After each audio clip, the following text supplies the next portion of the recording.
Excellencies,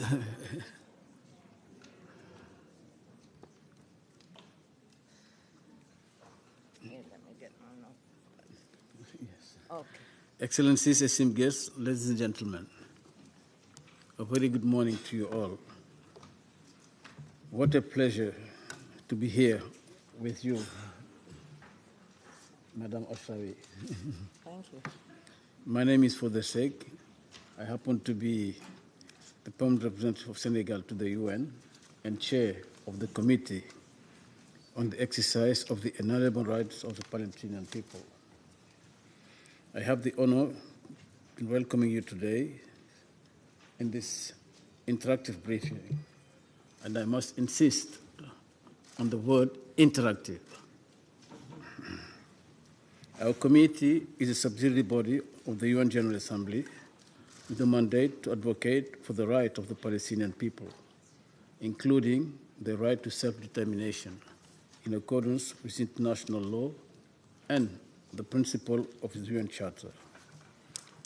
Our committee is comprised of 50 members and observers, and we believe it plays a key role in mobilizing international support for a peaceful settlement of the Israeli-Palestinian conflict.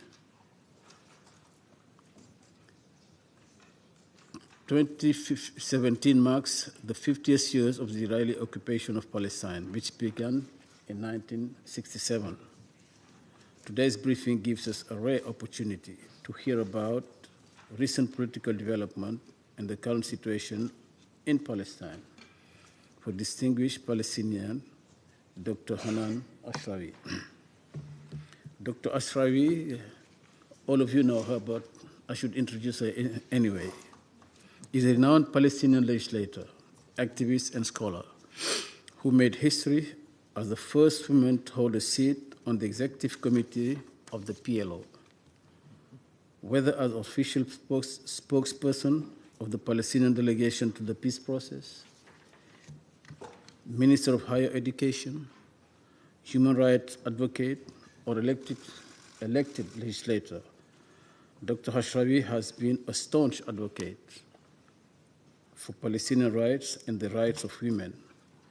Dr. Ashrawi is a recipient of a long list of awards and honorary degrees, including 2005 Mahatma Gandhi International Award for Peace and Reconciliation and the 203 Sydney Peace Prize. Dr. Ashrawi, it is a privilege to have you with us today. Thank you for taking the time out of your hectic schedule to join us. I'm also pleased to introduce Professor Anne-Marie Goetz, who is moderating today's briefing. In addition to teaching international relations and comparative politics at NYU's Center for Global Affairs, Professor Goetz has served as UN Women's Chief Advisor on Peace and Security, where she promoted women's empowerment in peace building, peace talks, and post-conflict election and protection of women from violence. Professor Goetz has authored several books on women's rights, democratization, and accountability institutions. Professor Goetz, it's an honor to have you. Before handing over to you, I must register very positive happenings on the subject of today. Seeing Palestinian women and Israeli women marching together, demanding for peace on 8th of March was very, very heartening. So hope is still there, especially when women take the lead. We also had news of President Trump calling President Abbas. I think all that are good omen. So without further ado, I give the floor to Professor Goetz, who will be moderating this interactive dialogue. We'll have to finish by 1 o'clock sharp. Time is of the essence. Thank you. Thank you so much, Ambassador Sek. Thank you to the committee for organizing this unusual opportunity to be in conversation with someone who clearly is a hero to many, and what an extraordinary turnout. Thank you all for coming. Dr. Ashrawi is a traffic stopper in New York, and at the UN, it was a little bit difficult to get through the building to reach this chamber, so we apologize for the delay in starting. It's I have to say, an honor for me also to be here moderating and to have an opportunity to meet someone who is my personal hero also. It's often said that having token women or women in a token presence is not enough, and I completely agree with that, but Hanan Ashrawi has been in the Palestinian executive for a long time, and as a young political scientist, if I may be permitted a small personal note, seeing her on the news speaking for the Palestinian people was a political awakening for me, and I think the fact that you were a woman actually made a huge difference in that sense. But of course, Dr. Ashrawi is no token, is no mere symbol, is a driving force for equality, justice, and peace for the Palestinian people. Now, the issue of peace in that region, in the Middle East region, and in the Israeli-Palestine conflict is, of course, one of the most controversial of the many controversial issues discussed at the UN. And incidentally, so too is the issue of women's rights and gender equality, which is what many of the audience are here to discuss this week and next week. And wonderfully, we have these two controversial issues combined today. So just as a matter of process, I would make a plea or echo a plea that when we get to the interactive section of this morning's discussion, that people keep their interventions brief and include a question as opposed to a statement or a stand. Dr. Ashrawi, you are known as a Palestinian pragmatist and a leader of moderation, of seeking a peaceful, reasonable solution that protects the inalienable rights of the Palestinian people. You've also often been the one woman in a room full of men on both sides. And, I can't imagine how challenging that can have been or could have been at times.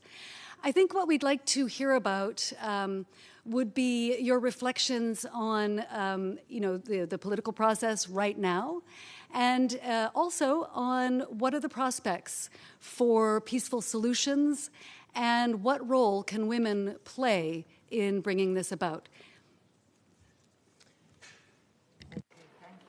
Thank you very much. Thank you, Ambassador Seck. Thank you, Anne-Marie. It's wonderful to be here with you again. I think I will dispense with my notes. Exactly. Ambassador Riyad told me, why don't you prepare some notes so that you can start by giving a brief introduction, and he knows me. I rarely give brief introductions. Once I start talking, somehow my academic clock starts ticking, and I give a 50-minute lecture. So I'm not going to do that. All right, you can ask about the state of affairs in the so-called peace process, if there is any, and I can tell you there isn't any right now. But I will try to, like a good academic, also focus on your questions. So the state of affairs right now in peacemaking is very difficult. Everybody keeps talking about the mantra of the two-state solution, we're committed to the two-state solution, and so on, without doing much about it. In the UN, of course, people have taken resolutions, but they haven't taken the steps to ensure enforcement and to ensure that the two-state solution is rescued. The 2012 resolution on accepting Palestine as a state, albeit a non-member state, was very significant in terms of reinforcing this vision, 67 boundaries, two-state solution, and that the Palestinian territory is not disputed, but is occupied. And it has boundaries, it has a capital, and it has rights, foremost among which is the right to self-determination. Also, we are very appreciative of Security Council Resolution 2334, which rendered Israel hysterical, because even though we believe that there were many resolutions pertaining to the illegality of settlement activities, the illegality of the annexation of Jerusalem, and so on, and of collective punitive measures, all these things are part of the body, the legacy, the legal body of the UN resolutions, but unfortunately Israel somehow managed to act with full impunity and with a total cover, legal cover, from any kind of accountability, which is what led to this, where we are right now, where we see before our very eyes the end of the two-state solution. Because Israel talks about it once in a while, but now the mask is off. They're not even talking about it. They are busy acting unilaterally and, as I said, with impunity to annex more land in a massive, intensive effort to escalate settlement activities and to complete the annexation of the West Bank. Area C, for example, are now almost totally ethnically cleansed. There are few Palestinians left, but there are quite a few settlers moving into Area C and quite a few economic enterprises in Area C. And that is extremely serious because while everybody talks about it, Israel is creating facts unilaterally that would destroy the very foundations of peace and the imperatives of the two-state solution. So we are in serious trouble. 8 years were wasted by the Obama administration talking about, no settlements, and then the Israelis said, no, we don't agree, and settlements continued. Talking about initiating another peace initiative based on the same mistakes, by repeating the same mistakes over and over again, thinking that you will have a different result. No, you cannot have, frankly speaking, you cannot have direct bilateral talks between Israel and Palestine, because this is not a simple border dispute between two equal states or sovereign countries. This is a situation of occupation with all the implications of the asymmetry of power in which Israel acts, as I said, unilaterally, based on power, based on control, based on its own sense of impunity and privilege and entitlement and so on, and having total control over our lives, our rights, our resources, our land, airspace, territorial waters, crossing points. So in this situation, you certainly cannot keep asking for direct bilateral talks. This contravenes the Fourth Geneva Convention, by the way, which says that people under occupation cannot be brought to sign agreements with their occupiers, because that would be under duress and undue influence, of course. So we've been saying any peace has to be based on international law and legality, has to have third-party intervention, and we talked about multilateralism all the time from the beginning. I think the U.S. thought that third-party engagement was a euphemism for U.S. monopoly. They divided labor between the U.S. as the political sort of address, and the Europeans and Arabs have to sign the checks and deal with nation building. And we said there can be no nation building under occupation unless there is a genuine peace process that would devolve occupation and evolve statehood. If one of the two sides of the equation is not working, then you're not going to get anywhere with that. That was a major flaw. There were many other flaws, but anyway, giving Israel a free hand was a fatal flaw in that sense. So it bought more time, it engaged in prolongation and stalling. We negotiated, I think I told you this last time, but I'll repeat myself, which is not very nice, but sometimes I like what I say. We have really engaged in negotiations endlessly. We have invented different ways of negotiations that nobody has even thought of. We had proximity talks, we had direct talks, we had indirect talks, we had bilateral talks, we had multilateral talks, we had exploratory talks, we even had epistolary talks. And we got nowhere. Because negotiations, as my late friend Clovis Maqsoud said, is not a fishing expedition. It is not a shot in the dark, There has to be a system. You have to address and redress the power imbalance, the asymmetry of power, first, primarily. And then you have to ensure that there are criteria, there are terms of reference, that international law is respected. You have to make sure that you have clear defined objectives. You have to make sure that your agreements are honored and implemented. You have to have a binding time frame. You have to have concrete steps for the devolution of occupation, evolution of statehood. You have to have a system of arbitration and accountability for whoever violates whoever refuses to implement them. None of these were available. So it was fine. There was a process, an abstraction, but there was no peace. There was no substance. There were no real foundations for this. And that's why we are in trouble, because since 1991, we talked about moderation and beginning to legitimize the language of peace and a peaceful resolution to the conflict. Unfortunately, it cannot come only from one side. We were asked always to prove our seriousness of intent, to prove that we are really committed, to prove that we honor international law. We were even held responsible for the safety of our occupier, including the settlers and the army. Heaven forbid, should an army soldier in Hebron or anywhere be attacked, then immediately the label terrorist is posted everywhere. You know, we're all terrorists because we dare, in a sense, to challenge the occupation. So not only were we held responsible for the security and safety of our occupier, but we had no safety or security for us. On the contrary, we were on probation all the time to demonstrate that we deserve those rights that everybody else takes for granted. The right to self-determination, the right to live in freedom and dignity and peace on your own land, the right to exercise sovereignty. These rights were totally denied us. And we were subject, under the guise of a process, an ongoing process, that had no relationship to reality, that had really very little substance and credibility, that did not influence behavior on the ground. This is what happened. That's why we are here now at a very critical phase.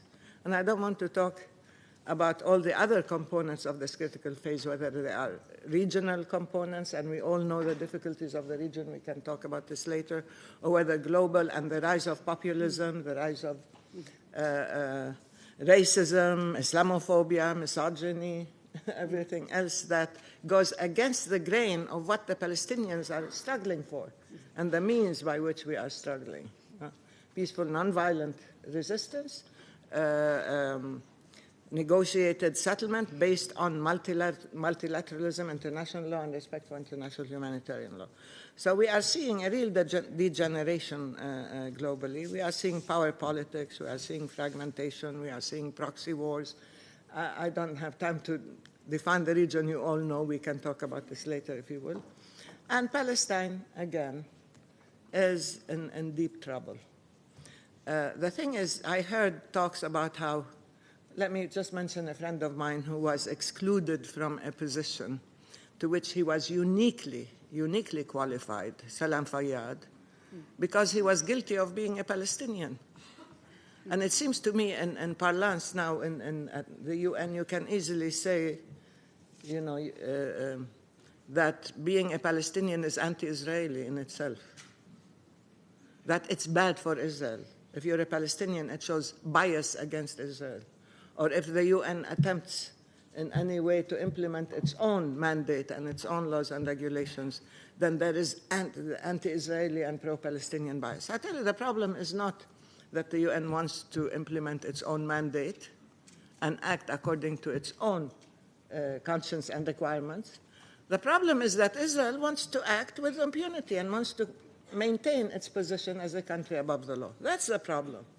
If I can jump in here with a question about Salam Fayyad. I warned you ahead of time.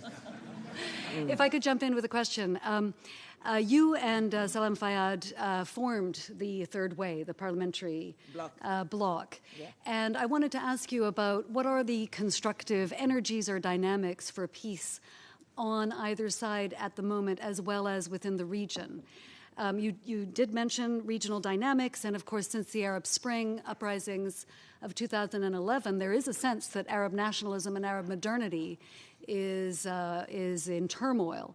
And you know, it'd be very interesting to know how that's affected the Palestinian position. But even closer to home, perhaps you could explain a bit about the Third Way and what you're trying to accomplish, or what are the other dynamics and forces that are contributing to a positive scenario, if any? It certainly is more than a two-pronged question, but sorry.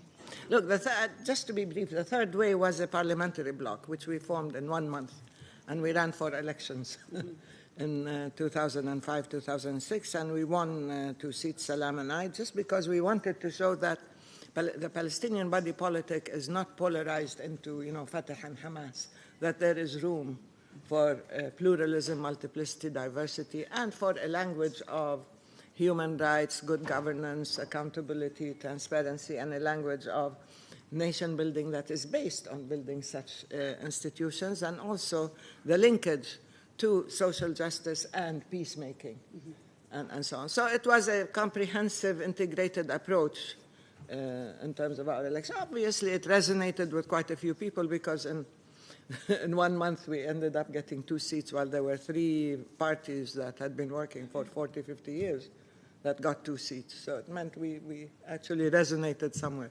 But we're trying very hard to make this language prevalent right now because internally we face serious problems, as you know. And I'm the last person to hide our problems. We have a serious issue of division, as you know, between Hamas and Fatah, or the PLO, between Gaza and the West Bank. This is not entirely internal only because it has external ramifications. There are regional powers that have taken sides and that reinforce the division or the rift, which is very serious because it weakens the Palestinian cause as a whole. And it strikes at the very integrity of our cause and at the support for our cause. Quite often I keep telling people, don't take sides. I don't care what people believe in politically, provided you act in accordance with the law and you act in the best interests of Palestine, because the integrity of the cause is one, regardless of how you deal with it. This is one. But this rift is extremely serious, and as I said, it takes us also outside to other countries that have vested interests. And whether you support Hamas, do you support the Muslim Brotherhood, do you support a certain also polarized bloc within the region or not? This is one. 2, we also have problems in the sense that our own political system is rapidly approaching the atrophied stage. We need to revitalize, we need to re-legitimize, we need to have re-democratize, let's put it that way, have serious elections to bring in young people, to bring in more women, to empower women. But the last local elections were postponed.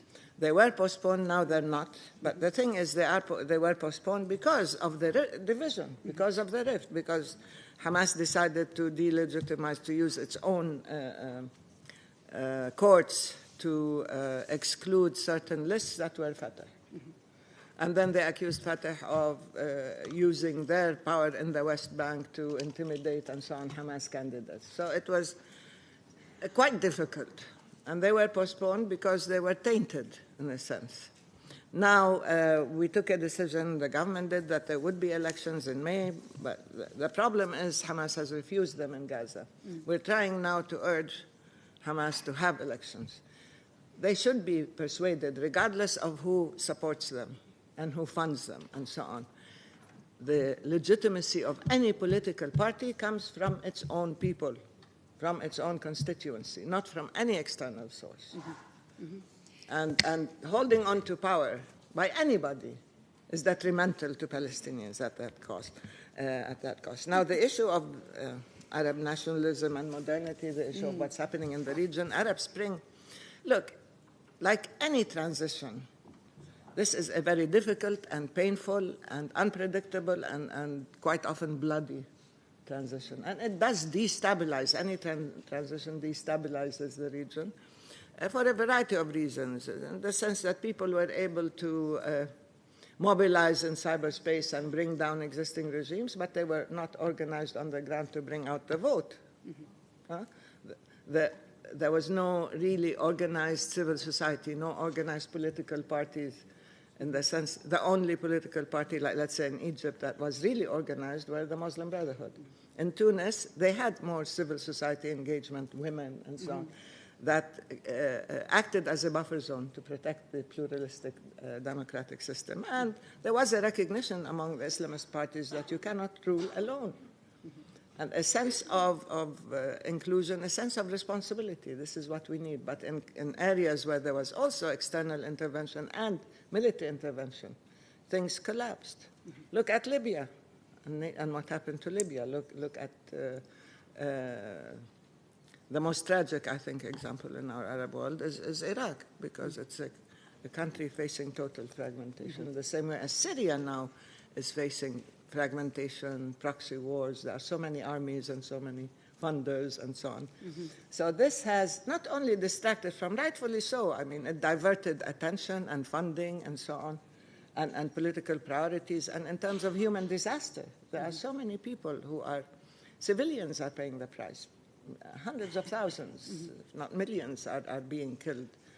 This is a tragedy that definitely needs immediate and urgent and positive engagement and intervention. I don't believe there are military solutions, contrary to certain conventional wisdoms here and there, that there has to be a solution for Yemen, for Iraq, for Libya, for Syria, and for Palestine. Now, Palestine remains a sort of standard course on the menu, let's say, of the Arab world, because in a sense it is a challenge to the integrity, to the power, to the dignity of the Arab world as a whole.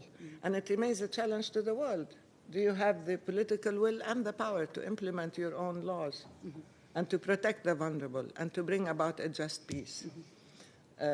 However, now the funding and the support and so on, political support, has decreased. Right now there are moves to try to put a bit more of our house in order between now and the meeting of the Arab Summit on the 29th in Jordan, which we hope would be quite productive and fruitful.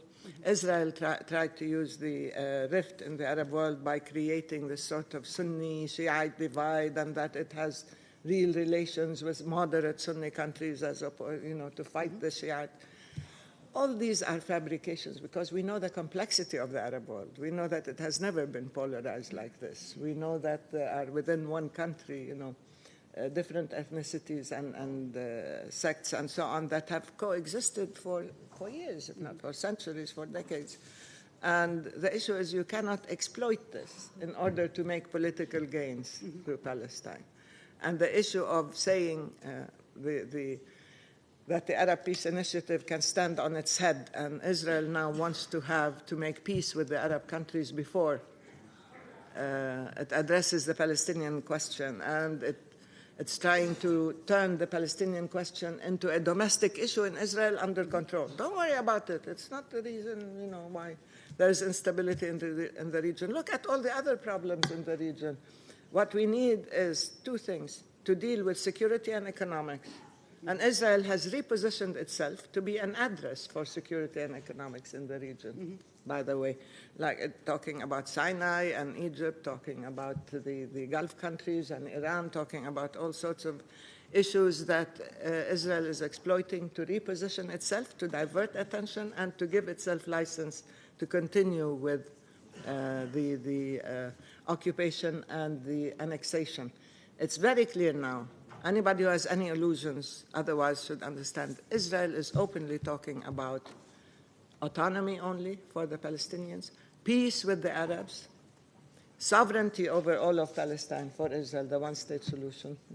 And we'll talk about this if you want, because there are very dangerous permutations to that. I think there's many people here who would be very interested to hear your thoughts, actually, on the future of the two-state solution and the remarks by some important leaders on abandoning that solution, the two-state solution.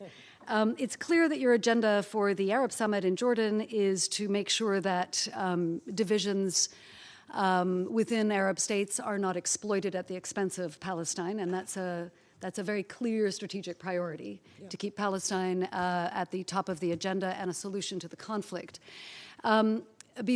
Before we move on to the future of the two-state solution and remarks by some leaders, you have mentioned a few times that there's atrophy, a sense of atrophy in politics, a sense of a need for renewal and regeneration, and you yourself have invested quite a lot in civil society building in Palestine. Can you speak a little bit about that, about what you've been doing, and also in particular about how you are trying to cultivate a new generation of leaders?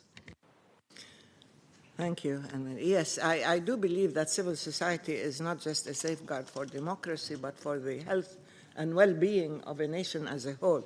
And we in Palestine, as you know, historically have had civil society institutions, non-governmental organizations, homegrown, authentic sort of organizations under occupation because we didn't have a government. Mm-hmm.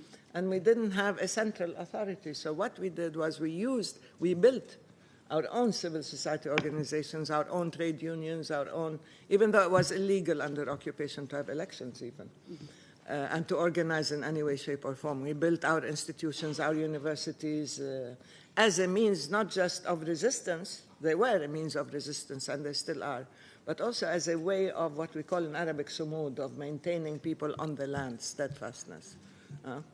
And to organize our lives, to be able to give support to each other. We had neighborhood committees, we had popular committees, we had, as I said, trade unions, professional organizations, elected people. We had women's organizations. I think you remember in the 70s we had the first Declaration of Women's Rights that was adopted. Even in the 70s we started consciousness-raising sessions at that time, and we linked up with the international gender movement, women's movement. So civil society to us is not just something that came after a government or developed. It was the basis of our existence and self-protection, self-organization, and resistance. When the Palestinian National Authority was formed, there was a competition, very frankly. People felt that civil society organizations are competing with the political address for legitimacy, for funding, for influence, for constituencies on the ground. And in many ways, one reason why women were excluded from the PA at the beginning was the fact that the women were relegated to the role of social justice and women's organizations and deal with governance and so on, which are very significant, very important, but should not be an excuse to excuse women. I have, again, an anecdote with Abu Ammar, with Yasser Arafat, who kept saying, I think Jimmy Carter wrote about this. He said, Jimmy Carter told him, you need more women. He said, I have Hanan and she's worth 10 men. So I said, look, I don't want to be a token. And I don't want to be an excuse for excluding other women. So if you want me in any government, and this was an ongoing, refrain between us, if you want me in any government, then you have to have with me several women. 5 women at least, and then I'll join. Or otherwise you can have 10 women and no Hanan, which is fine. I like that. So it's not. And then you know what happened? All the people started sitting down and vetting the women. What's her history of struggle? Has she been in jail? What is her political struggle? Is she, what's her reputation in society? Every single question you could think of was used to address the women's qualifications. I said, do you ask all these questions of the men? Or do they qualify just because they happen to be men? And you found out that the superwoman syndrome became dominant. That to deserve a position, you have to demonstrate, not equally that you have equal qualifications, that you are superior, that you can do everything, that you can, tick all the boxes. So we had to bring this down, that no, you have to have not only equal consideration, but you have to have positive intervention. In order to address and level the playing field, which has never been leveled, because, as you know, we have a long tradition and history of injustice and discrimination against women, whether through traditional means, the use of honor and so on against women, or whether through the abuse of religion to justify discrimination against women in concrete ways, or whether through inherited laws that we have that were changed, like, let's say, in Jordan and Egypt, the laws were updated, but the laws we had under occupation remained because we couldn't change them. So now we need to change our legal system, particularly the penal code and the family law and so on, civil code. These are things that have to be addressed seriously. To go back to I was asking you about your civil society organizations, Yes, civil MIFTA, society. the human rights work, and yes. transparency. And also, have you engaged women in those groups and promoted their leadership? Yes, we do have wonderful, you'll be amazed at the young generation, men and women, who are really not just qualified, but they are enthusiastic, creative, energetic, and they represent the spirit of the youth, that you're willing to think in new ways outside the box. We are set in our ways. I keep saying our system is quite geriatric. You know, when I was elected to the, when I was elected to the PLO executive, I certainly did not want to be in the PLO executive. But I don't know if Jihad is here, but the men met, all the different representatives of the political parties. They met in closed rooms. We had a meeting of the PNC because 6 of the members had died of the executive committee out of 18, so they didn't have a quorum because our quorum was 2/3. So they needed to replace them. So they all met in closed, smoke-filled rooms, and they all decided on their candidates, and they came to the PNC meeting, and they said, we have agreed on these names. And by default, it means we all have to say yes. So who mutinied? The women. They said, no. We want women in the executive committee, and we need elections, and we want elections. So they intervened on 2 counts, elections and gender. And we had elections, and there were lots of names that were presented, but they came to me and they asked me to run as a candidate for all women, and then the young people who were a minority, and some reformers and so on, and trade unions asked me to run, and they said they will vote for me. So this is an offer I couldn't refuse. So I did run, and I did win the seat, and it was a precedent, which shows you that when women decide to work and to challenge and to intervene, they will support each other. I said this really, in many ways, debunks the myth that women don't vote for other women or don't support women, because they did support me, and I did win. And they did mutiny. Thank you. I guess their own parties, you know, they did, so that was good. So if I could jump in there, you've been involved in many initiatives over the years to engage women across the lines of conflict. One that I know about in particular was via UNIFEM, the International Commission for a Just and Sustainable Israeli-Palestine Peace.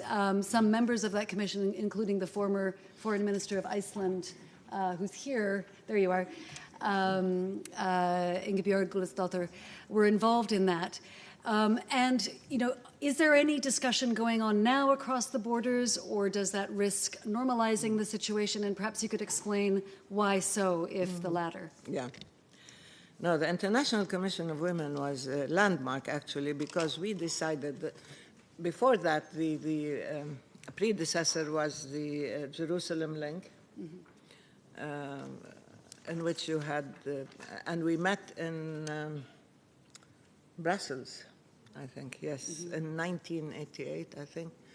And we formed the Jerusalem Link, or the Women's, I forgot the name now. Anyway, so it was made up of Israeli women and Palestinian women who shared the same objectives of ending the occupation, of ensuring that the peace was just, whatever peace we had was just, and that we have to challenge the political systems and challenge the occupation in order to have peace. So before we started working together, we agreed on the agenda.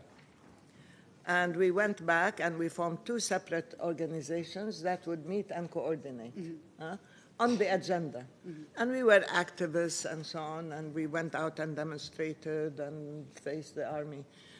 This was before the formation of the PA and so on, where it was very difficult. I mean, you would demonstrate, you would get beaten up, you would get tear gassed, you would get arrested. It's not that.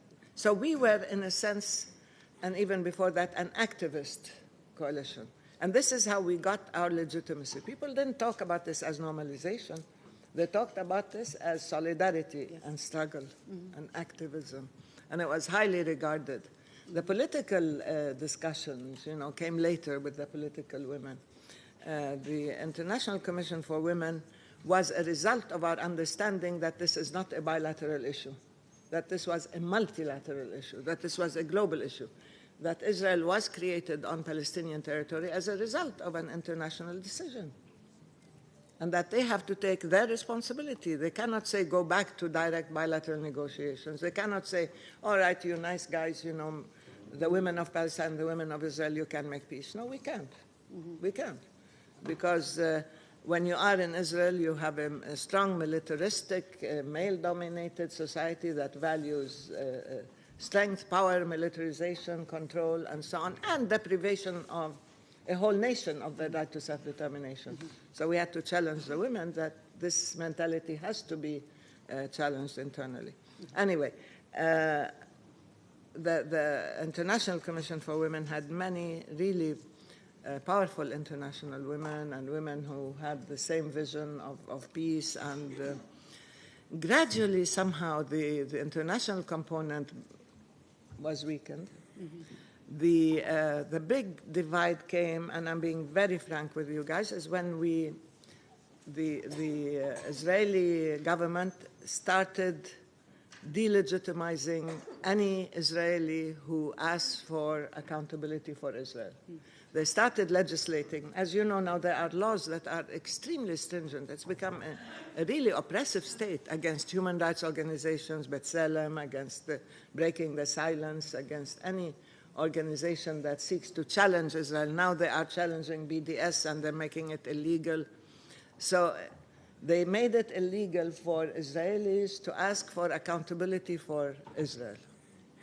The women, who were, many of which were, you know, old friends and women we've worked with for years, came and asked us to change our platform, because an essential component of our platform was accountability for Israel, that you cannot have an occupation that is unaccountable. You need legal intervention and accountability.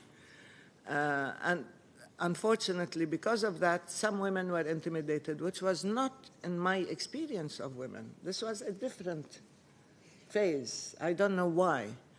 But they asked us to remove accountability from our platform, and we said no. We've been working on this for decades. Because the real activist dialogue, so to speak, of the 70s was based on facing this, on challenging, on exposing the occupation, and so on. In the 80s, we began the political platform. To ask us to change it because the Israeli government is making it different, we said this is the time for you to stand up and be counted. We took challenges, we took risks, we were, as I said, arrested and beaten up and detained and so on. I don't see why you have to be intimidated at the first, because they weren't used to this, that their own government would do this to them. This was one. And unfortunately, that dialogue no longer works. The activist dialogue, which is joint action and so on, continues only on the basis of clear objectives, of standing up to the occupation and so on. But any kind of just political discussion to create the impression that people are talking to each other and so on, and it's not a question of trust. It's a question of occupation. It's not a question of lack of information. On the contrary, we know the Israelis very well. I wrote this in the Madrid speech. I said, there's nothing you can hide from us. We've seen you at your best, and we've seen you at your worst. We, as a people under occupation, have seen the underbelly of Israeli society. And we know you. It's not ignorance. We had to know you. But from a mentality of occupation, a sort of white man's burden, it's very difficult for them to know us, because the Israeli government made it extremely difficult to have any kind of contact or to look at the repercussions of the occupation and what it's doing. So that there was a real warped vision there. The wall was not just an apartheid wall that's physical. It became intellectual, mental, emotional in every aspect, and people could live behind the wall, imprisoned also. The Israelis, I think, are imprisoned behind this wall, not just the Palestinians on the other side, because they are sheltered from looking at reality, and therefore they do not have the tools, the equipment to deal with this reality and to challenge what is being done in their name to the Palestinian people. So that's why now people say any endeavor that seeks to create a misleading impression of normalization, as though there can be equal coexistence between occupied and occupied, is not acceptable. It's not that we don't believe you have to talk to the other. No, we do. And we believe you have to challenge the other and you educate the other. But you cannot be part of this endeavor to say all that's needed is just to talk to each other and that there is parity. Right. There is no parity. It's like saying between somebody who's jailed and the jailkeeper that they're talking to each other. That's what we're trying to deal with. Okay, good. Second to last question, and then we're going to open it to the floor. You referenced the rise of populism in your opening remarks. Yes. And of course, it's a specific kind of populism that we're seeing everywhere. It has a racist dimension. It's a ethno-nationalism. We're seeing it in long-standing democracies as well as less democratic contexts, and certainly in your region. I'm going to ask a CSW type of question, and I should stress that Dr. Ashrawi is not here representing the Palestinian Authority at the CSW. She is here actually as a member of the Civil Society Advisory Board to UN Women. And so this is a question that UN Women needs the answer to as well, which is why is it that this wave of ethno-populism, it's certainly ethno-nationalism, it's not the first time this has ever happened, but this wave contains a streak of the most raw and naked misogyny that was inconceivable, actually, 10 years ago. Yeah. And, you know, how is that suddenly legitimate?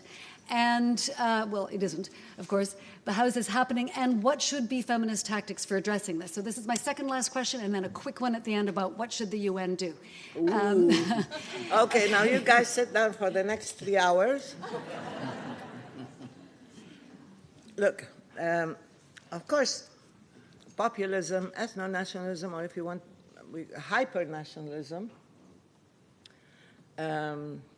and the whole reformulation of national identity and national states and so on. I don't want to get into political philosophy now, but in a sense, they are the same mentality that generates misogyny, because a mentality that discriminates and oppresses is going to discriminate not just on the basis of religion, ethnicity, and so on, but also on the basis of gender, of class, and so on. So it's the same mentality that generates the same attitude. Now, in response to threats, let's talk about Europe, not even this, in response to threats and a sense of fear and a sense of insecurity, lots of political leaders try to generate more fear and insecurity and exploit it in order to put themselves in power and to present themselves as the saviors of society. And you know that happened in Italy during Mussolini, you know that happened in Germany, you know that whenever you try to create internal divisions and fear of the other and tensions, and you create a sense of entitlement and exceptionalism within society or outside society, then you create this type of populism that panders to the lowest common denominator and exploits the fear and insecurity of the deprived and so on. Now, the sense of racism is also greater than that. In Israel, we always talked about the system as being military, racist, now it's become more hyper-nationalist and more messianic in many ways, because the absolutist ideology has superimposed itself also on the Israeli body politic. And this is extremely serious, because you bring God into the picture and you give yourself divine right and divine dispensation that there is no solution. And you can easily dehumanize the other.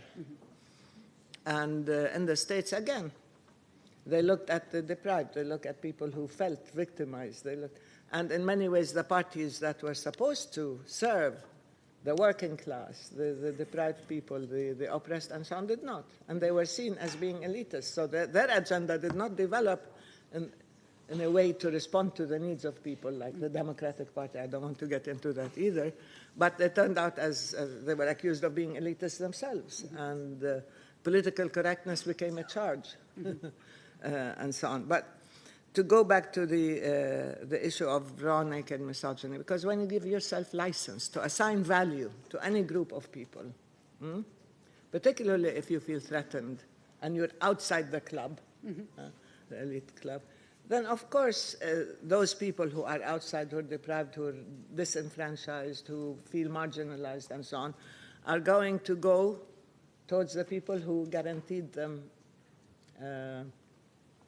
safety, security, and prosperity, and so on, regardless of the language. And when you bring down the language to the language that caters to your fears and generates those fears, then of course you are bringing down the whole level of social political discourse.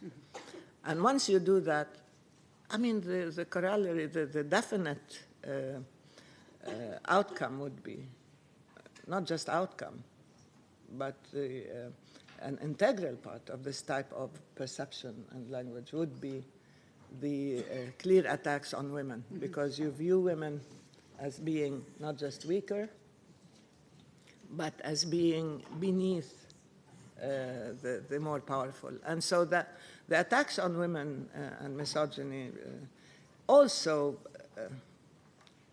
based themselves on a long-standing, hidden, traditional disregard for women. And so feminist strategies now? And I think, look, I don't think that you should leave it up to the women to liberate themselves. Right. Thank you. I think women and enlightened men, and men who understand the real meaning of masculinity, have to be the real allies of women, because the mentality of discrimination and oppression and so on is the same. It would discriminate against men and women regardless. But the mentality of enlightenment, of understanding that it is in the interest of society as a whole to guarantee equal rights to women, that this kind of approach will empower all of society. You cannot be strong at the expense of the weak. You cannot be strong at the expense of excluding the other. You cannot fragment society and think that it will be strong.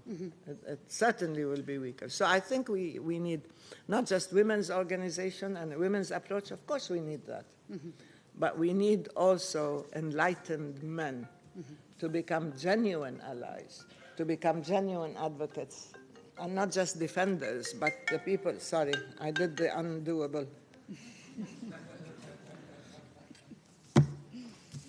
Of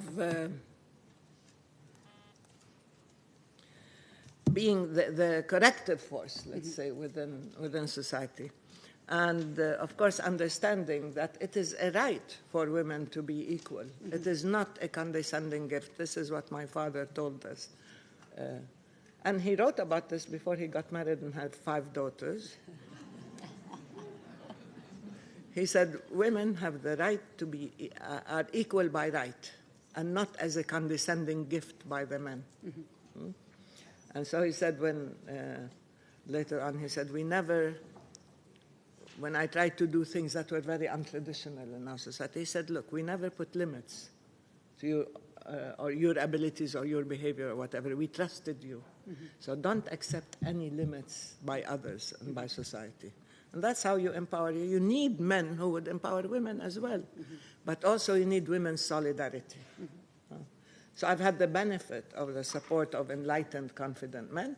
I've had the benefit of women mutinying and rebelling and standing together in solidarity to help. I've also had the benefit of a wonderful family, husband and daughters, who were He's here. Yes, he's here, Emir. And my 2 daughters, Amal and Zaina, who were fantastic. They called it my power base when I was in the middle of negotiations, because they felt that negotiations were much more difficult than demonstrations and, going to prison or being beaten up by the army. And it certainly is a difficult task. And I was the one woman. No, there was another woman with me in the leadership committee in negotiations, and another woman in the negotiating team. So we were the only delegation as Palestinians who had women in the Madrid talks and Washington talks, and we're very proud of that.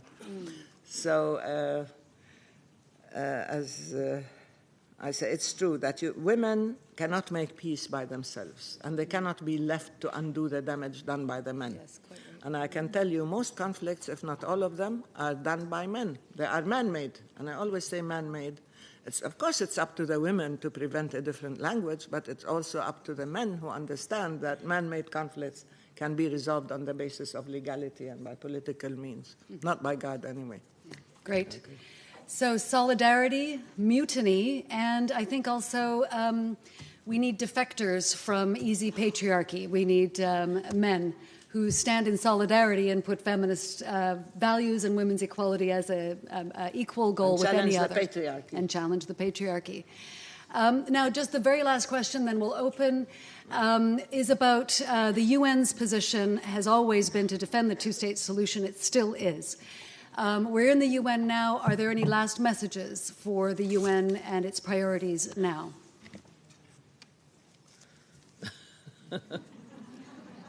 Briefly, of course. I like your sense of humor. Now, you've been at it for so many years. You haven't found the answer yet?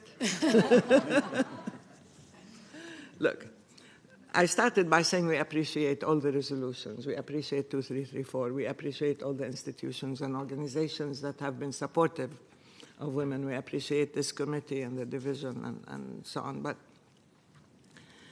without the political will to pursue these things, without the insistence on implementation, resolutions get filed away and they collect dust, and actions and behavior would go in a different way.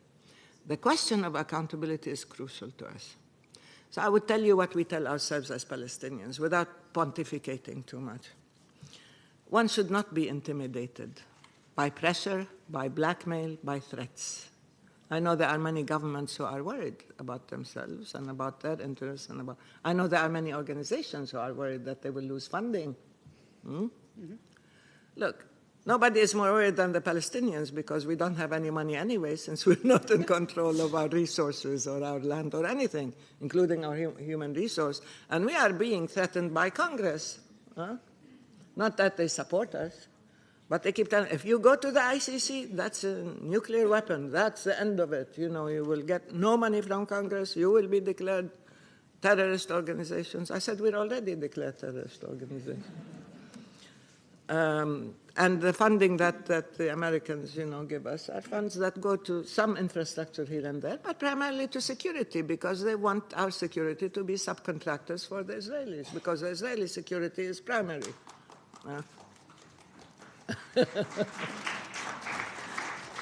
So now Congress is saying they're quite willing to withhold funds from us, except for the security, because they want to keep the peace. They don't want Israeli security to be threatened. That's the thing. But the UN, I'm beginning to feel, is subject to intimidation sometimes, not just in terms of financial support, not just what happened to UNESCO and so on. And there are people in high places who are worried that they might lose the American contribution, and there are Americans who are threatening to reduce or remove their contributions. I think such a global organization should not be subject to blackmail and threats and intimidation and pressure at all. And there are people who should step up and who should really take decisions that we have to liberate this organization from such threats. Two, the charges. You should not be on the defensive.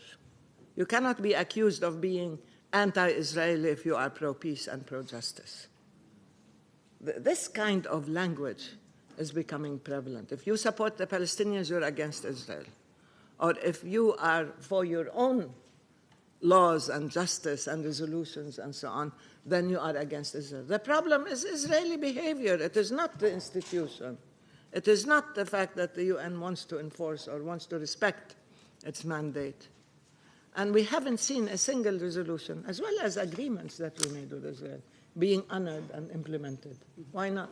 So it seems to me, I'll tell you what I kept telling the Europeans, you need to re-energize. You need to feel empowered yourselves. You need to feel your power, and you need to act upon it, because there is power there. And all this intimidation and all these threats, and this is unacceptable in such a global organization. And I said, if you get the Palestinians to the point where we have nothing to lose, desperate people do desperate things. Yeah?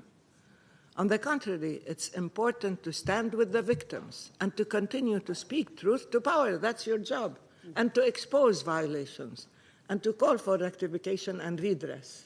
And it takes courage, I know, in these days, especially with the prevalent language, not just of populism, but of self-appointed righteousness that I see emerging. I'm sure you've heard this language.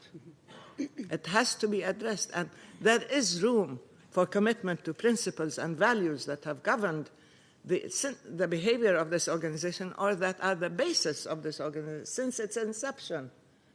What's peacemaking and peace building? You're supposed to be peacemakers. Why are you excluded? Why is it that when it comes to Palestine, that peace is left up to one country, or that the occupation is allowed to continue without any intervention? These are things that I think to many people would be very basic, but those who know the complexities of the work here and the position of different governments and countries would understand how difficult it is. But still, I think one has to show respect for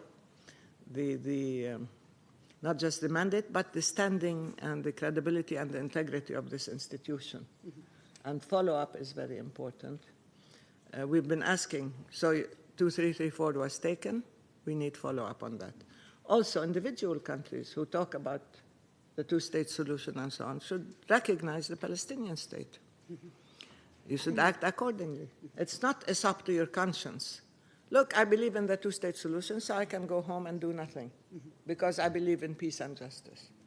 Well, you have to do something about it, because the two-state solution is not only disappearing, but you are seeing the emergence of an apartheid state. And an apartheid state that is a war crime. You are seeing an ongoing commission of war crimes in the sense of settlements and settlement expansion and the annexation of Jerusalem and the killing of civilians. I mean, the Gaza tragedy has not been resolved yet. And I worry that every time an Israeli leader is in trouble, he will use an attack on Gaza to get out of it or to divert attention. This has become very common among leaders. I don't want to say whom, but, you know, sort of distract and divert. Distract attention, divert the course of the discourse. Okay. And that's happening. Well, thank you. Thank you so much for your candid responses and insights.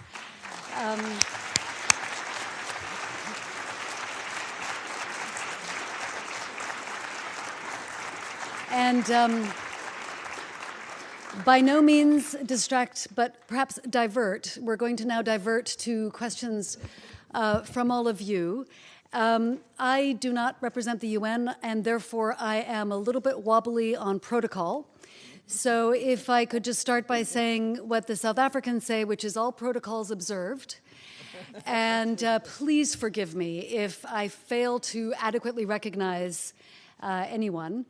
But I would like to actually, there's one protocol I have to observe, which is to call on the Minister for Women and Gender Equality from Venezuela, who has requested the first question. Is that you, madam? I didn't know. Okay, please go ahead.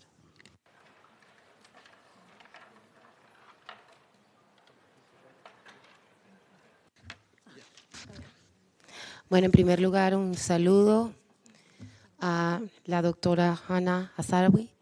Es un honor para nosotros su participación, poder escuchar, poder tener esta experiencia y todo el legado. First of all, I would like to thank Dr. Hanan Ashrawi. It is a pleasure for us that you're here today, and your legacy and the legacy of Yasser Arafat. También saludar al embajador Fode, a todo el panel. Para nosotros es fundamental, para Venezuela, esta batalla por la paz, esta batalla por la libertad plena y soberana del pueblo palestino. I would also like to salute Ambassador Fode and welcome him. it is very important for us, for Venezuela, this fight and this battle for peace in Palestine. Igual a todos los embajadores aquí presentes, nosotros entendemos que solo es posible la paz y solo es posible el desarrollo si no hay ocupación. And to all ambassadors here today, we understand that peace is only possible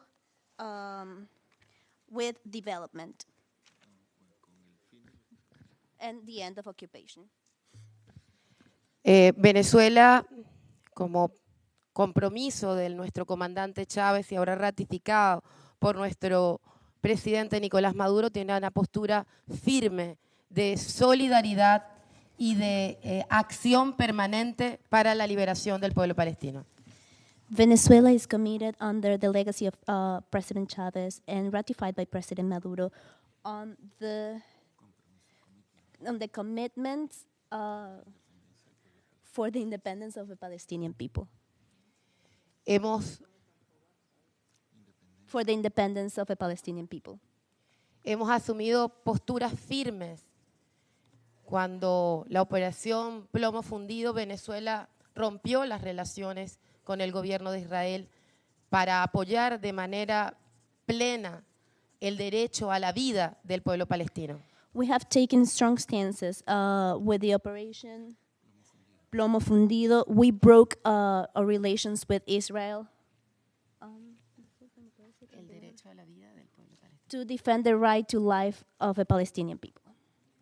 Por lo cual no hemos tenido reservas en la defensa de la existencia y de la necesidad de soberanía del pueblo palestino.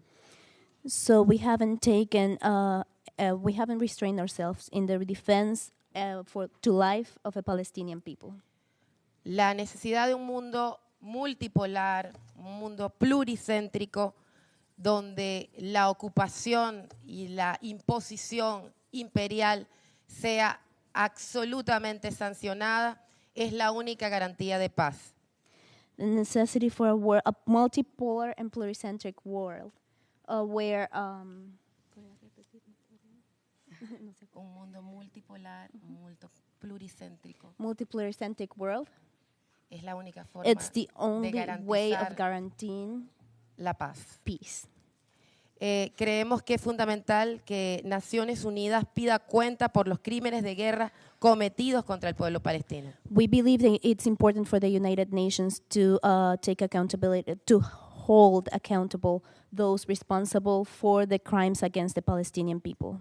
Pedimos la liberación de los niños palestinos, de los presos que injustamente están siendo condenados por querer y por luchar por su independencia.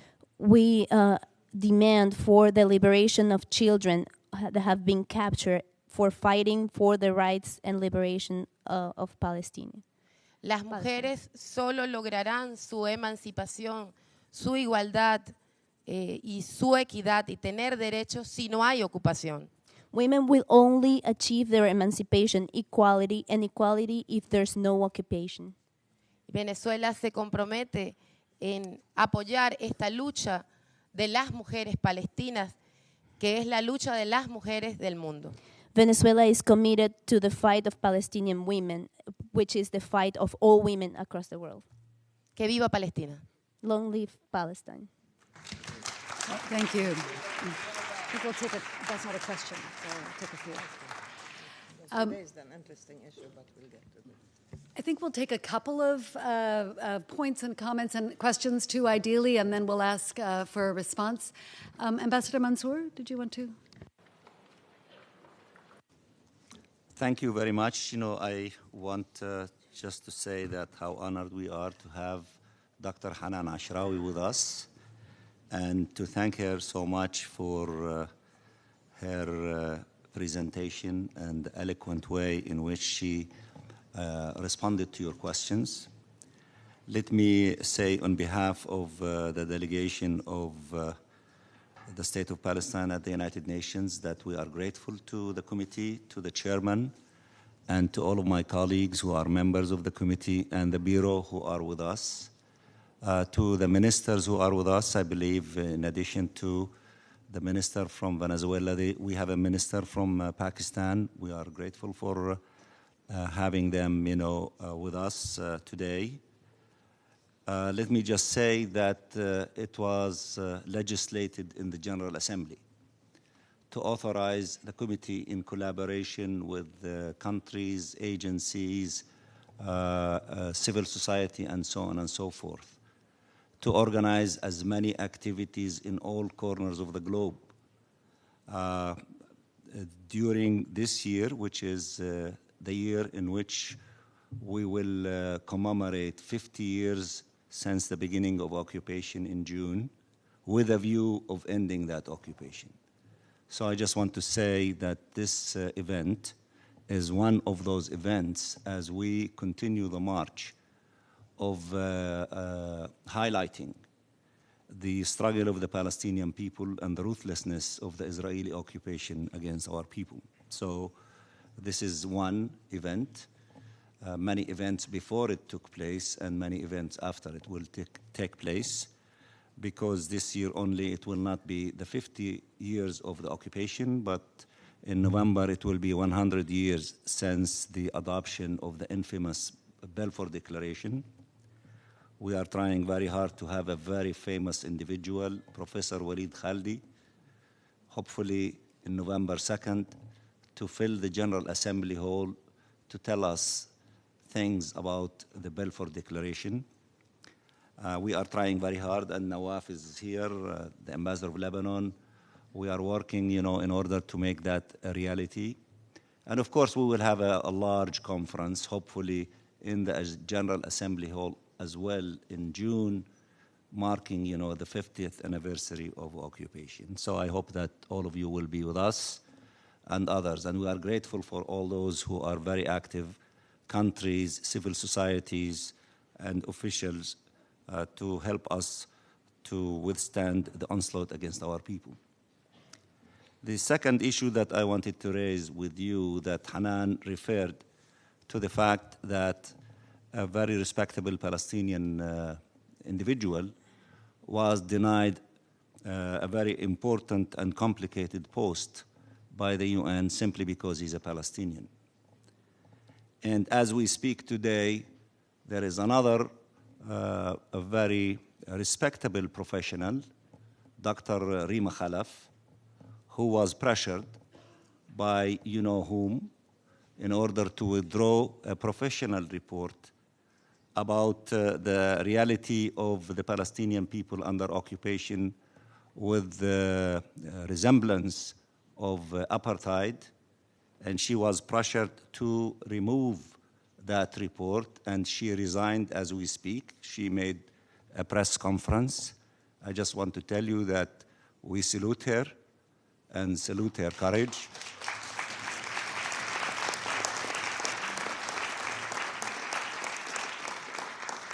And we do not accept blackmail to try not to allow the UN to bring independent, professional thinking and research to address issues like that. When John Dugard reported about 10 years ago about elements of apartheid in the Israeli society, he was not forced to resign or to be removed from office. Unfortunately, 10 years later, we see this reality in which Rima Khalaf, a very brave Jordanian minister or ex-minister, who was carrying her job in a very impeccable way, was forced to do this thing. And I just want to share with you that I was consulting with my colleagues, Arab ambassadors, to have an emergency meeting this afternoon in order to deal with this situation and to resist. We will not accept a blackmail in dealing with politics at the United Nations. I just wanted to share that with you. And again, I don't want to have a dark cloud over this very important meeting. Dr. Hanan Ashrawi is a superstar among the Palestinian people, and she represents the best of us. Thank you. I have just one more question. Thank you, Ambassador. And Ambassador, would you go ahead? Chair, thanks so much. You said South African says all protocol observe. As a South African, all protocol observe. Ambassador, thanks very much for convening this. Dr. Hanan Ashrawi, it's such a great pleasure always to listen to you and the way you articulate and the way you ably brief on a Palestinian cause. Two questions, Chair. Chair, can you just briefly tell us about what is happening with the Palestinian prisoners? What is happening in that area? The second question is, there used to be a peace camp in Israel. What happened to the peace camp? Thanks very much. Very good questions, yes. Okay. I would like first to start by thanking the Venezuelan minister. I'm sorry, I need to know your name too. Okay, Minister Blanca Econt, I thank you for your statements of solidarity. We have always understood that Venezuela is not just in solidarity with Palestine, but in actually close identification with the Palestinian cause, and you have taken very strong and decisive positions on that in support of justice and against the occupation and the injustice done to Palestine.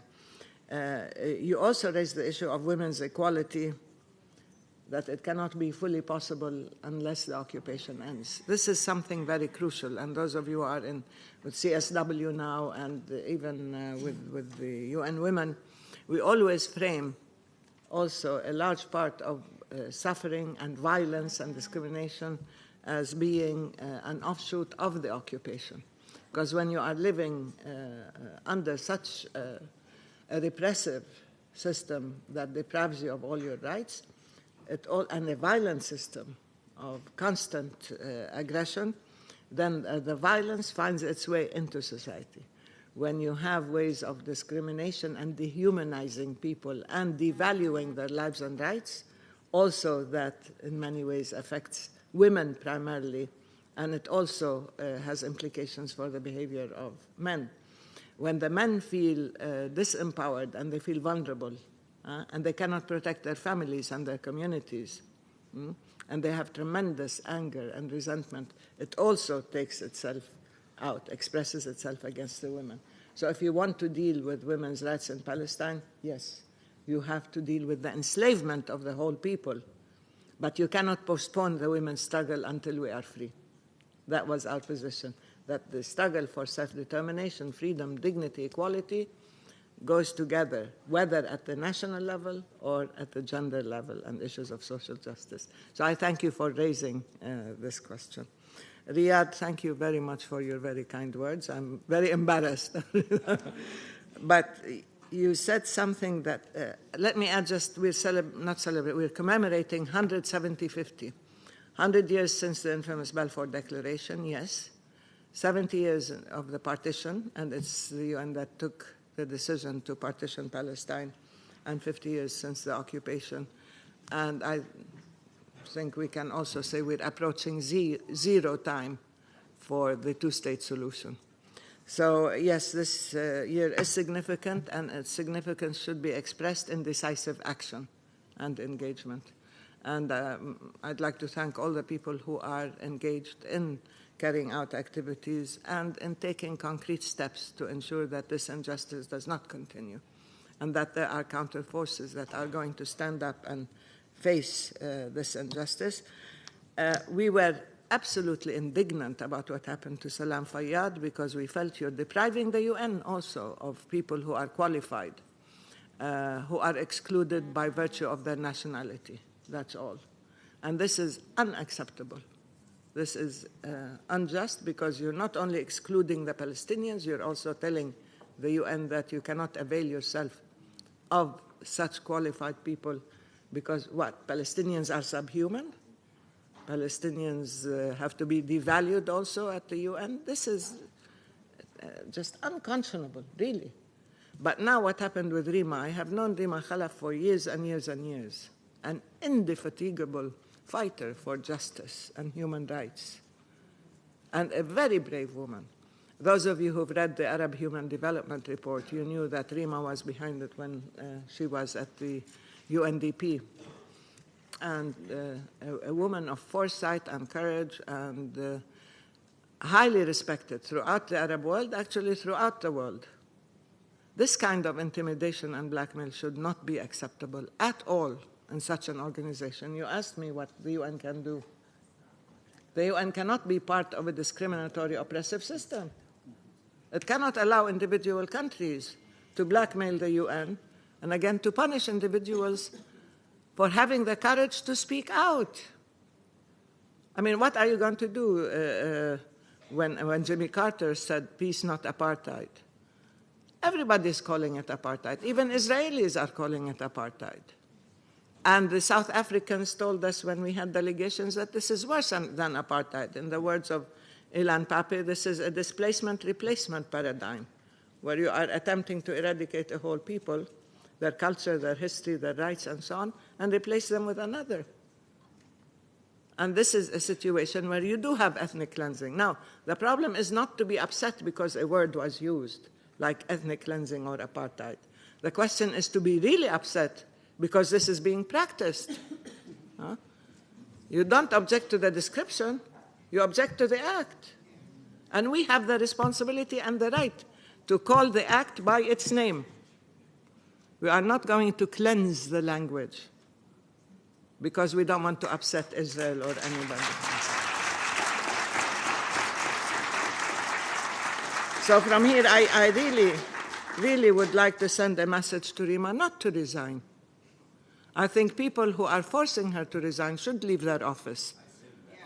But she's the one in the right, and she's a courageous woman, and all, not just women, but the men who understand what it takes to stand up to this form of censorship and intimidation, should stand up with Rima, really, all of us.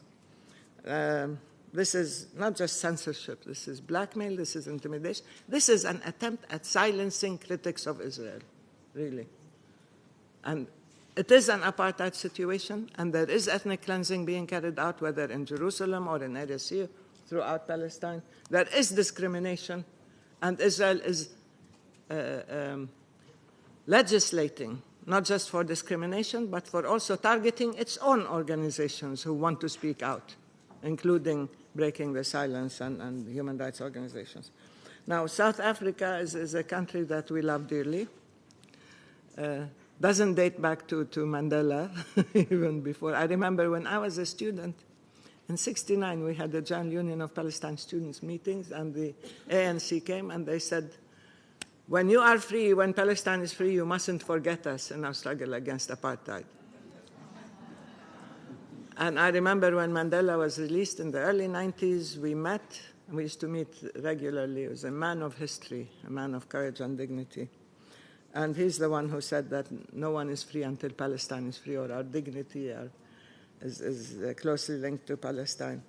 So I thank you for this historical relationship and for this courage.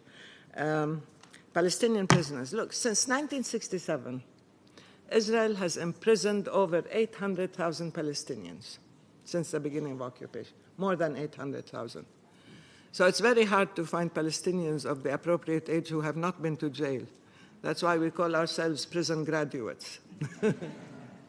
And it is, and many people say, why do you support prisoners? Because Palestinian nationalists go to jail. That's where we go. Very few people haven't been to jail because Palestinians are not easily tamed. And to Israel, if you resist the occupation by whatever means, then you are liable to go. And of course, they use administrative detention against many people, because administrative detention, which is a leftover of British colonial days, does not require evidence, does not require pressing charges, does not require trials. All you need to do, as one military governor told me when he imprisoned a friend of mine, a physics professor, that we think he was thinking of doing something. with such concrete evidence, you know. This man lost 4 years of his life in a horrible Israeli prison, renewable every 6 months.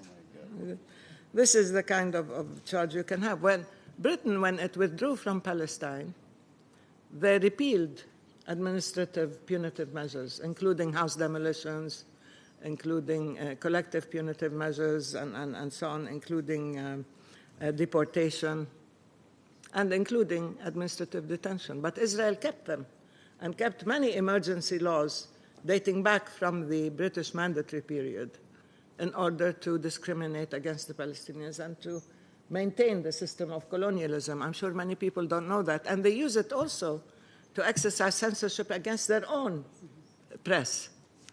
People should look into the legal system. It's not just contemporary legislation that is discriminatory and oppressive. It is the use of the colonial legacy against us. So right now we have over 7,500 prisoners. At one time or another, they vary. They come from, at one time we had 11,000. But every day Israel enters the occupied territories, the occupied Palestine. They come into what is called Areas A, where they're not supposed to come anyway, but they come every day, every night. They arrest people at will. They arrest from anywhere from 10 to 30 people a night. They carry out raids. They abduct them. They take them to prisons in Israel, which is illegal again.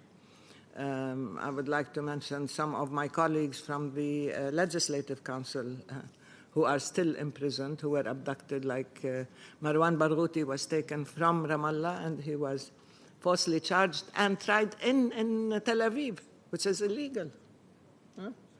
And he was tried there, and he was given 3 life sentences, plus some other time, when everybody knows he was not guilty of committing any act of violence.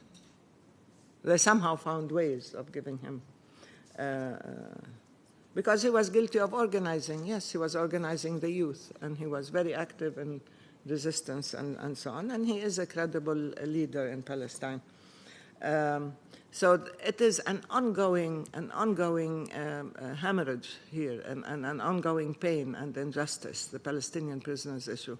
And now they're telling us, if you support the prisoners, if you in any way support their families, and so on, that you are guilty of terrorism, aiding and abetting, and guilty of incitement. Now, yesterday, they accused the PLO Ministry of Finance, which is called the National Fund, the Palestinian National Fund. They're charging it as being a terrorist organization because it helps the families of prisoners. So now the PLO is all a terrorist organization again, and with no funds. The Palestine National Fund has existed long before Israel has existed, I think, but still. Now it is, I don't know if they passed the bill or it is presented. Riyadh, I read that it was presented by Naftali Bennett, Lieberman. Oof. They're very creative when it comes to finding ways. I don't know how convoluted they can be, yeah. Now, the peace camp in Israel has been intimidated and silenced in many ways, and it has been pushed to the limits, and they call them extremists in Israel. They are the lunatic fringe, they say. They are extremists if you talk about peace. If you notice gradually, if you follow Israeli elections, part of the elections discourse and campaign rhetoric had very little to do with peace. It had a lot to do with housing, without linking housing to the settlements, for example. The cost of cottage cheese, without talking about the economic benefits or thereof of the occupation. People to speak out freely in Israel these days find tremendous obstacles, legal and otherwise, and labeling and so on. The whole terrain, political terrain in Israel has shifted to the right and to the extreme right. More extreme and more extreme, where things that were unheard of, that could not be articulated in civilized society, are now part of the traditional and acceptable discourse, public discourse about Palestinians and so on, about the land, even legislating for an annexation, for legalizing retroactively settlement outposts on Palestinian private property, and for giving Israeli settlers the green light to go and grab more land. This is legislated. This is incredible. Nowhere in the world would you do that, would you have that. So the peace camp, unfortunately, is relatively silent. There are very few but very brave voices who are talking about a just peace, not about peace in terms of pacification, how to tame the Palestinians under occupation. There are many people who talk about peace, like let's annex all of the West Bank, or let's annex Ma'ale Adumim or Ariel, and let's give the Palestinians their own local rights under Israel. They call this a peace proposal. They think that they're talking about peace. But those who talk about a just peace are few. Those who act are even fewer, but they are subject to extremely stringent measures of persecution. We tell them they get the Palestinian treatment when they talk about a just peace. Okay. And there are people, I'd like to acknowledge, for example, a Committee Against House Demolitions, Rabbis for Human Rights, Uri Avneri, who's been constantly, since he's in his 90s now, who's a brave voice for peace, and many others, those who go out and demonstrate in Bil'in and Nalin and Nabi Saleh and so on, in solidarity, they pay the price. Mm-hmm. But they are not a political power that has organized to challenge. Mm-hmm. Now, the language of extremism and so on has found its way into the centrist parties that they're vying with Likud to become a watered-down Likud version. Lapid, for example, is sounding like Netanyahu more and more. The Labour Party, they turned around and called themselves the Zionist camp. And they're beginning to justify some of the Likud's policies. Meretz, Zahava Galon, bless her, is one of the courageous women in Israel who has not changed because she was intimidated or threatened, like her predecessor, not Yossi Sarid, but before that we had Shulamit Aloni, the late Shulamit Aloni, who was one of the brave voices. I'm sure some of you of my generation know Shulamit, but she was a brave woman, and she's the one who called for accountability for Israeli soldiers who were committing war crimes. So we have them, they haven't disappeared, but as a bloc, as a political movement, no, they're not there, and many of the so-called centrist parties have shifted to the right and have adopted the Likud sort of apologist attitude. You have a few, but they themselves are being targeted as well. Thank you so much. We have a time for another round of questions. It would be so great if you could keep your questions terribly short, so we need to cooperate a little bit on this. Okay, so there's a gentleman who's been waiting a long time, a lady with auburn hair. Yes, so why don't you go ahead first, and very short. And Sarah, if we have time.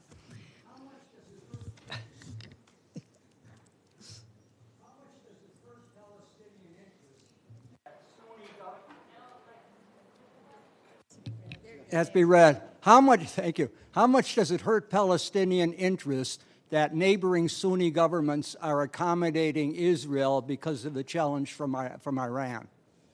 Kindly introduce yourself, please, before you ask a question. Steve Rosman from the Institute for the Study of Modern-Day Slavery at Tougaloo College, Jackson, Mississippi. Lady with auburn hair, that was beautifully concise, so short. This is red. Okay, thank you very much. I'm so proud to have, to feel that Dr. Hanan Ashrawi is with us today. She has always been, she was always been our model as Palestinian women, and we know how much she works to empower Palestinian women. I wanted to say that as a beginning, and I feel a little bit very upset today to hear the news about Rima Khalaf and the ESCWA report. And I want just to quote from the report, the solution, as it was said in the report, is the implementation of international law, the application of principles of non-discrimination, and the rights to self-determination and achieving justice. All of them issues and principles that are enshrined in the United Nations system. So, Dr. Hanan, Do you have any concrete suggestion for the United Nations now on this specific issue? If we don't make the occupying authority pay the price for its occupation, I don't think we can come to a situation where we can bring in a just and durable solution to the conflict. So what is your concrete suggestion? In this case, we're seeing at the CSW, when we're discussing the economic empowerment of women, ESCWA comes with this very important report to our region, and on Palestine specifically and the occupied territory, and we see the report being taken away, although it has been developed by Richard Falk, the special rapporteur on the occupied territory, and Professor Virginia Telly. So please, can we have a specific concrete suggestion that now we're in the CSW, in the United Nations, and the report is being withdrawn by the United Nations? Thank you very much. Thank you. The lady who's knitting for peace. And I have a question, and that is, we have the example of the women in Liberia. Yesterday I was at an event at the Sri Lanka mission, and the woman from Colombia discussed the role of women in bringing about peace. There are, in Sri Lanka itself, the women are very active in reconciliation. It seems to me that we have to talk about solutions and not about what happened or what is, but what can be. And why not get women from Palestine and from Israel and maybe from a third country and show women's power, that you can do it. Thank you. Madam Minister, I'm so sorry I didn't see you earlier. Go ahead, please. Thank you. I'm speaking on behalf of Pakistan. My name is Khabar Mumtaz. I chair the National Commission on the Status of Women. This has been an extremely enlightening session, and we would like to thank Dr. Hanan Ashrawi for her candid appraisal of the UN and what its role should be in terms of peace. And we would like to, through her, salute all those women in Palestine, men, and especially children, who have to suffer the oppression and occupation over the years. This is an issue that Pakistan has always supported and will continue to support.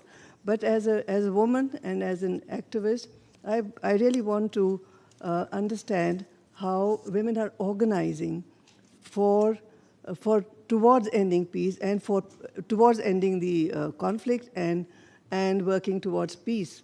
Because I know and I'm sure that women are organizing. They're not only victims, they're also active towards peace. So we would like some sort of light thrown on that. With that, just another word of admiration for Dr. Hanan Ashrawi. Thank you. Thank you so much. And I think the last question to you, sir. I'm so sorry, everyone else. Thank you very much, moderator. And from my side, I also wish to thank Honorable Dr. Hanan Ashrawi for the wonderful presentation and keeping us up to date with the latest developments. My name is Neville Hertz. I'm the permanent representative of Namibia to the UN. And you can tell that we share the same name with the moderator. That's probably why I don't have really more questions because she has asked such brilliant questions already. I just wanted to point out that Dr. Ashrawi probably knows that a central tenet of the Namibian foreign policy is that our independence is incomplete until we see that Palestine and the Western Sahara have also been given the right to self-determination and freedom.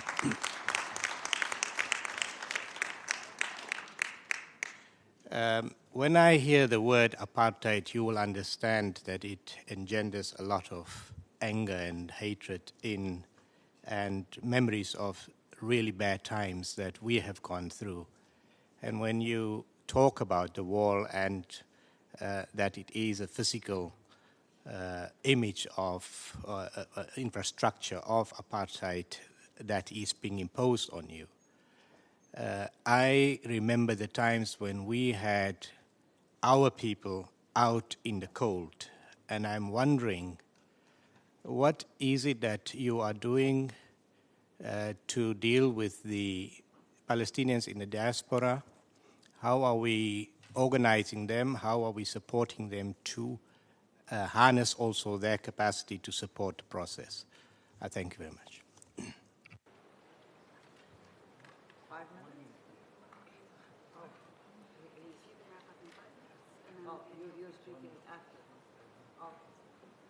I will try to answer briefly. There are quite a few questions. How much does it hurt Palestinians? I addressed the issue of the Sunni states. This is Steve, I think. Yes. The fact that Israel is trying to create the impression that it has this alliance with the Sunni moderate states as opposed to Iran and so on. And I said that's a rather simplistic polarization because there are all sorts of complexities in the region that should not be turned into a simple division or saying that Israel is on the side of some Arab countries and therefore it has ties and so on with them as opposed to others. There is an issue of Arab consensus, and it will never change until it is resolved, hopefully. And I think it is our responsibility also to work on our relations with the Arab world and to improve our relations with the Arab world. Because without the Arab world, Palestine is vulnerable and exposed, whether it has to do with politics and political positions or activism in the international arena and diplomacy, or whether it is with financial support and other forms of support. Yes, regardless of some differences here and there, Palestine remains an issue of consensus, and we do not take sides within the Arab world or on issues that affect one Arab country or the other. We support the Arab consensus itself. When it comes to Randa, yes, you asked about what is to be done. It's very painful. I don't know if I have the answer. I mean, CSW, certainly the Commission has to take a position on this and has to uphold the conclusions of Richard Falk and Virginia Tilley, because these are two people who know the facts and who are speaking out and who are proposing solutions. And you read part of this, the conclusions and recommendations, which are real. That's it. It cannot be simpler. You end the occupation and then you end the apartheid situation. If any occupation, any situation of injustice goes without accountability, if Israel thinks that it can continue without having to pay a price for the occupation, then of course it will continue. I don't think any occupier or any colonial power has ever been motivated by a guilty conscience or by an awakening sense of justice and ethics and morality. There have to be instruments and institutions that would intervene and hold it accountable. And this is the role of the UN. And it is the role also of individual countries. When we talked about the EU, we started asking the EU to label settlement products in the 1980s. It took them close to 40 years to decide to label, to respect their own people's right to be ethical consumers or ethical investors, or to know the sources of what they're buying. So the right to know, this is something that is true of any democracy. So this is, and Israel, again, waxed hysterical and ballistic when it came to the fact that its settlement products were being labeled. But the only times Israel moved in any way was when it knew there was a price to be paid. And I think now perhaps we can start by asking the CSW and other UN organizations everywhere to take positions and to stand up and to ask that the report be reinstated, because there's nothing wrong with it. You have to prove, if you want to withdraw a report, you have to prove that it's erroneous, that it's wrong, or it incites to violence, or it is racist, or whatever. But a report like that, that describes the situation and gives concrete suggestions for solution, must be reinstated. And I believe also that Rima must be asked to return, to withdraw her resignation. This is the only way to do, and it is not going to happen by itself.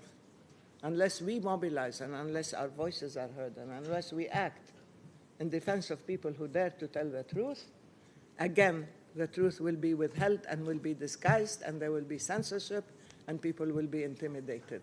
Because if it happened to Rima and to Virginia Tilley and to Richard Falk and others, it could happen everywhere. Then people are silenced. And it doesn't matter if the US or other countries will not support or pay their dues to the UN or other organizations. I think respecting your own mandate and your own laws is much more important, and having, again, a good conscience is much more important. I don't know how concretely I can give you an example.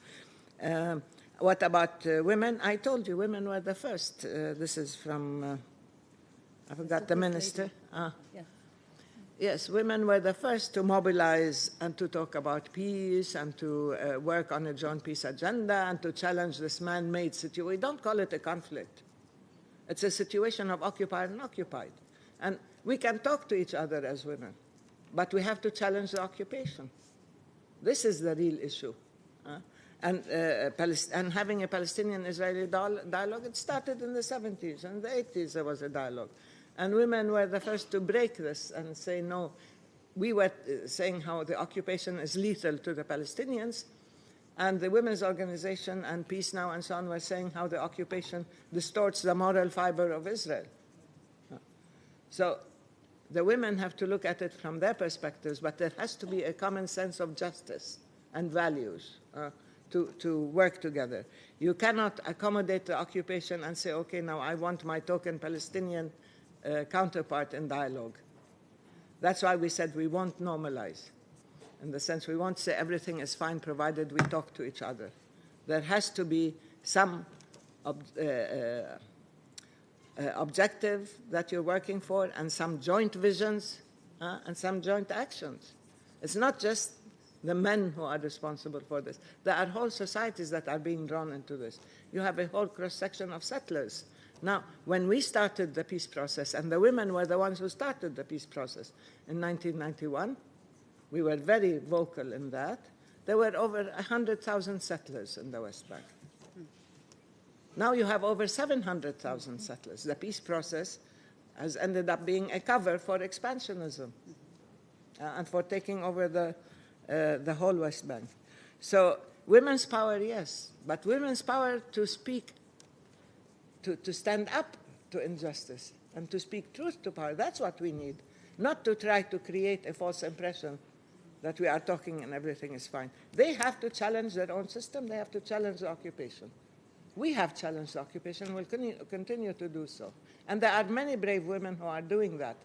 But you cannot have peace with the occupation. It's not going to happen.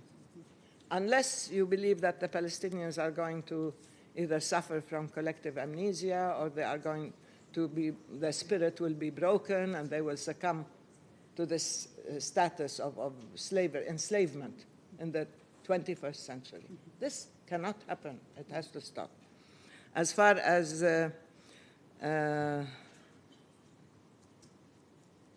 we have to work for peace. Okay.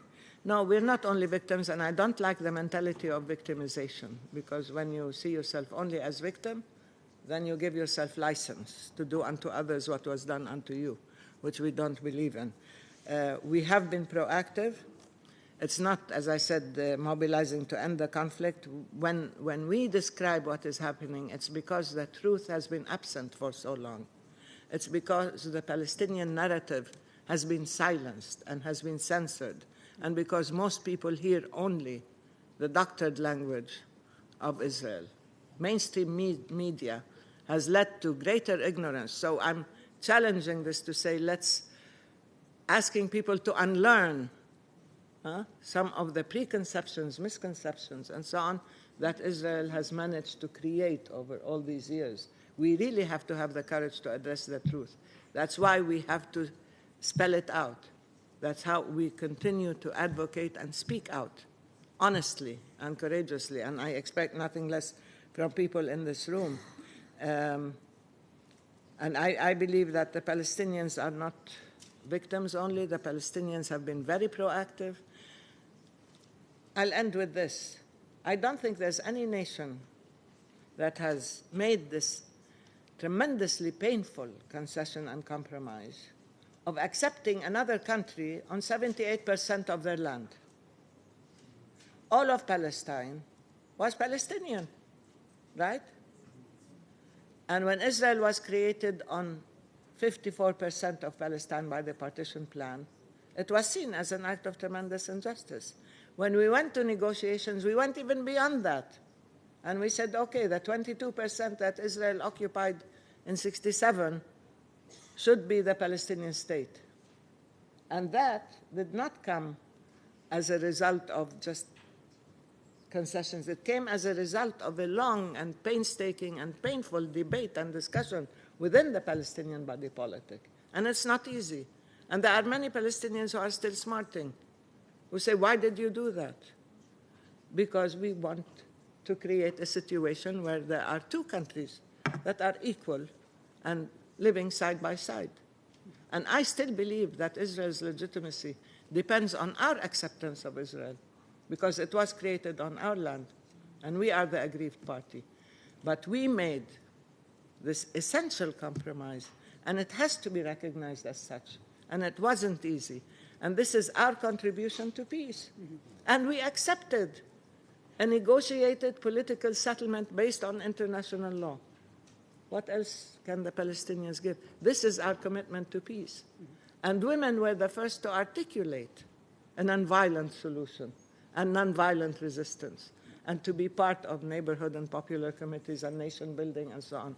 But then we cannot act on behalf of the whole world and stand up to the occupation and build our state and end the injustice all by ourselves when both our hands are tied behind our backs and we don't have freedom of movement, freedom of expression, even the security of knowing that your home will not be demolished or that you will not be prevented from speaking out anymore. So anyway, we still are committed to the two-state solution. This is a commitment that the Palestinian people, the PNC, is still committed to, the National Council.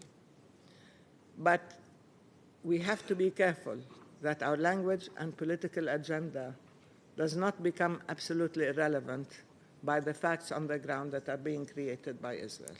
Thank you.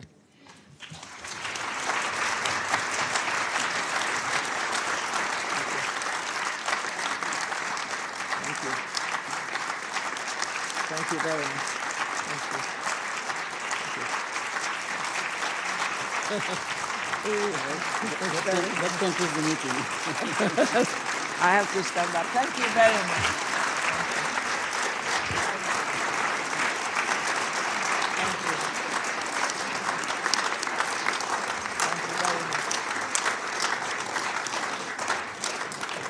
No conclusion. That concludes the meeting. Thank you all.